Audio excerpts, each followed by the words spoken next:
DYSP परीक्षेतून Sayali Bhosale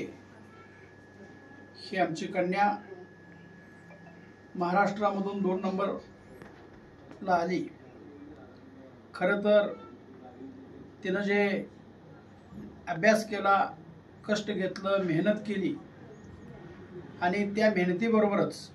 कुटुंबानं जो तिला पाठिंबा दिला, कुटुंबानं जे बळ दिलं, कुटुंबानं जी प्रेरणा दिली, या प्रेरणेतून ती आज DYSP पदापर्यंत गेली। खऱ्या अर्थानं हे भोसले कुटुंबीय या पोलीस दलामध्ये साधारणतः ही 5वी पिढी आहे आणि या 5व्या पिढीपासून ही पोलीस दलामध्ये सेवा करत आहे कुटुंब। या कुटुंबाचं ध्येय सामाजिक भान ठेवून समाजसेवा करण्याचं हे ध्येय आहे आणि या ध्येयाला अभिप्रेत राहून जे पाठीमागच्या पिढीने केलं, आजोबापासून वडिलांच्यापासून चुलत्यापर्यंत आणि भावांच्यापर्यंत जी पोलीस दलामध्ये कामगिरी केली, त्या कामगिरीला साजेसं शोभेसं असं काम करून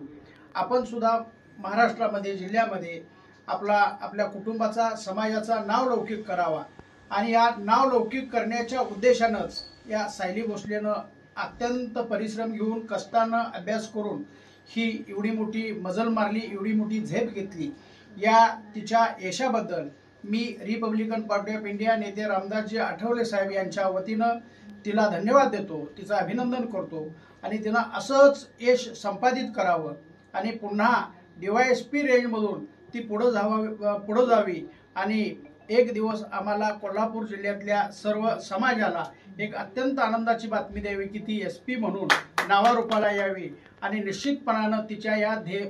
या मेहनतीच्या जोरावर, तिच्या या कष्टाच्या जोरावर आणि तिच्या प्रामाणिकपणाच्या धडपडीवर ती निश्चितपणानं आज ना उद्या SP होईल, याबद्दल आमच्या मनामध्ये कोणत्याही प्रकारची शंका नाही। आज तिला शुभेच्छा देण्यासाठी आमचे रिपब्लिकन पक्षाचे जिल्ह्याचे कार्याध्यक्ष आदरणीय